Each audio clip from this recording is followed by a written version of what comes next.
Act 1, Take 1. My name is Eric Erickson. I've studied many languages and arts throughout the years. I've been to many renowned colleges, and this is my documentation. I've written many books, essays, and reports in regards to my studies, some including Childhood and Society, a book where I go in depth about the social significance of being a child and the development of that. I was a social analyst at Harvard until 1936 and left to Yale to work at the Institute of Social Relations. I have also worked at many colleges and became a professor at Berkeley. Another prime example may be my book about young man Luther, a story where I talk about the developmental crisis of adult life.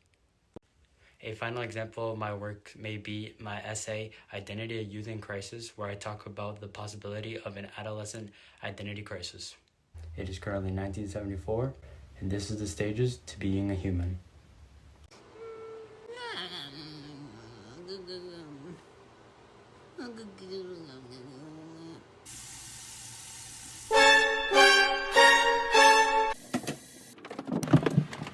Hey, my little Billy, is everything okay? Come here, son. This is the first example of one of the first stages of development for any of humans. Typically seen in babies, of course, it is trust versus mistrust.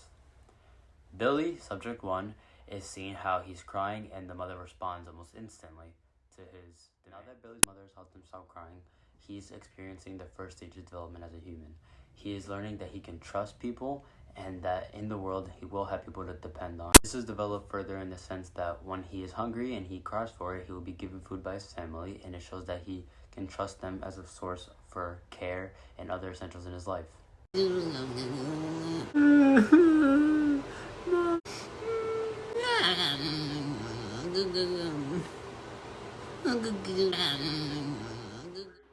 He'll get over it. I wonder what's on the next channel. This is exactly what not to do as a caregiver. When the child is growing up and wants to develop a sense of trust in the world, and when the second subject, Chris, doesn't receive the attention that he needs to stop crying, he's being neglected, and this could develop into many worst cases like sporadic care. The child can grow up to be insecure, not rely on others, and feel unsafe in its place in the world. It's really funny. It reminds me a lot of when Joanne was with me and our child Kai was crying. I was way too lazy one night after doing so much work, and she would go on to care for him. Of course, even though I developed this theory that the child needs to learn trust in the world, I of course wasn't following it. Moving on to stage number 2 in the development of a human, it is typically seen in toddlers, and it is autonomy versus shame. This is of course when we start developing basic skills such as speaking, walking, reading, and it is countered by shame, which is when parents or caregivers promote dependency rather than independence. Billy, I have a surprise for you. What happened, Mom? I'm watching soccer. Hey, Mom. You got me my brand new cleats? I can't wait to start playing this fall. Stop. This is where it all begins. As you can see, now that Billy is starting soccer, he's creating new hobbies and learning new skills for his life. But subject number 2, Chris, his mother didn't let him do anything. He told him to stay home. Hey, Mom. I was gonna ask if I could play soccer this season. I really like it, and a lot of my friends are doing it, and I want to try it out. Look, if anybody's gonna play a sport, that doesn't mean you have to follow them. Are you sure? Just stay home. That sport's overrated anyways. Okay, I'll try something else. And now he's insecure of his own abilities. He's not sure if he could do it, and he's telling him not to be a follower, which ties in to the third stage of development, initiative versus skill. Look, Mom, I've been doing pretty good this season, and I've set a goal for myself. By the end of this month, I want to score at least 5 more goals, and I think I can do it. What do you think? Son, I'm really proud of you. I really hope you can do it. I believe in you.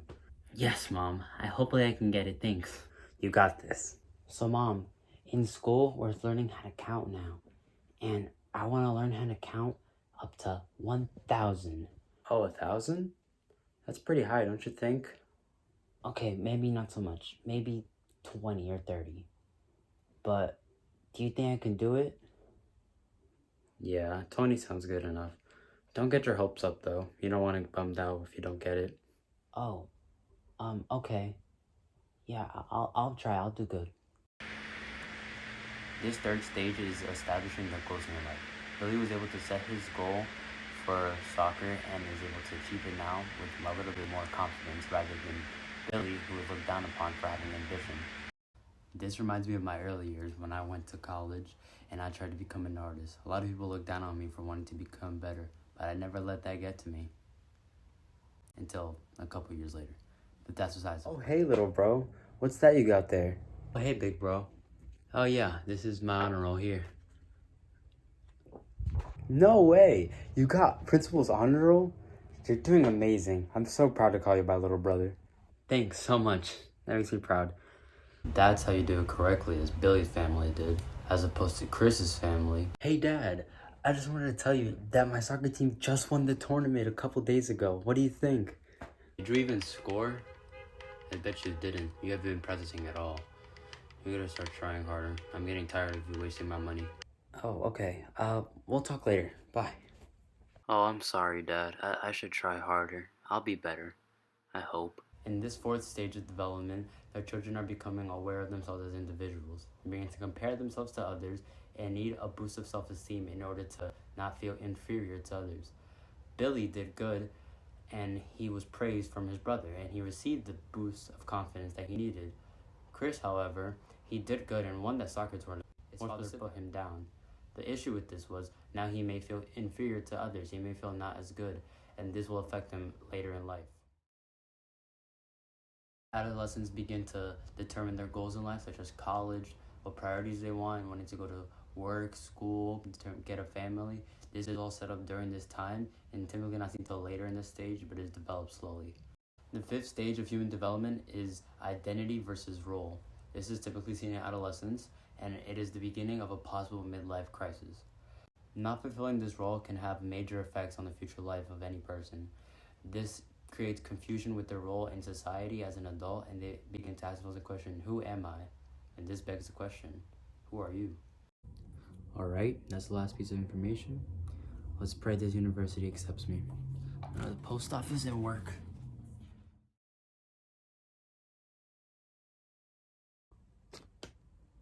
I had school today, didn't I?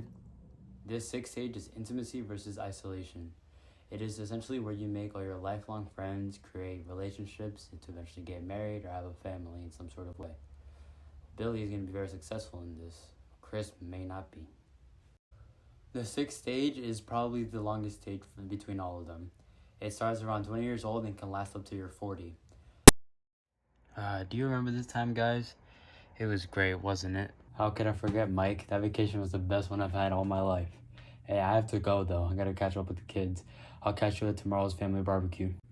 Alright, peace, man. I'm gonna keep watching these old memories of us. We sure had some good times. Alright, peace, Mike. I'll see you soon. That party's gonna be so much fun. See you there the other day.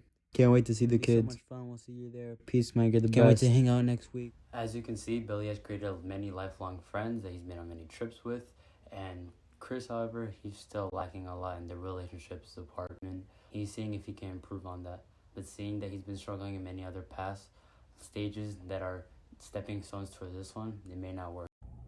Hi, my name is Chris. I'm 36.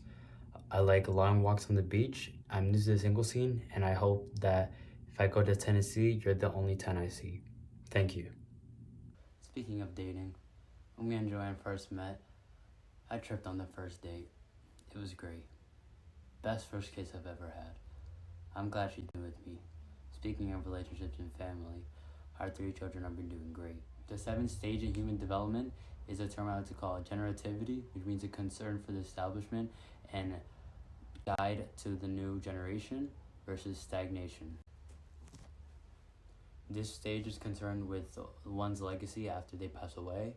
Of course, it is your effect on society and your family as a person. Billy has lived a fulfilling life and he's proud of himself. He's left a legacy and he worked at a corporate level for his job, leaving enough money for his family and him dying peacefully.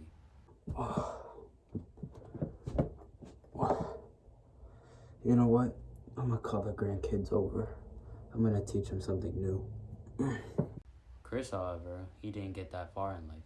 He didn't do much, and because of this, he doesn't have anything to leave behind. He didn't have an impact on society. I'm so tired of this damn house. Could I just die already? I'm currently living through the stage at the moment. For example, my legacy is my book Gandhi's Truth that won a Pulitzer Prize, and my contributions to psychology as a whole. On to the eighth and final stage of human development. It is ego integrity versus despair. Either you die proud of the life you live and happy and fulfilled, or you die with possible regrets and problems that you wish you could have lived through. I've lived a long and fulfilling life.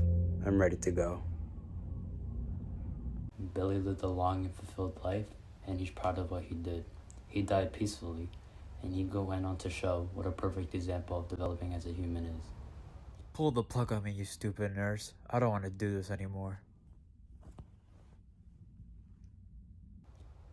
Chris lived a sad life. He didn't get treated well, he wasn't raised properly, and because of this, he did not develop as well as Billy could have. My work has received a lot of criticism throughout the years, and of course, everybody has their own opinion. But I know what I've studied and what I've seen, and I believe that these 8 stages of human development are what we live through every single day of our lives. The question is, how are you doing on your stage?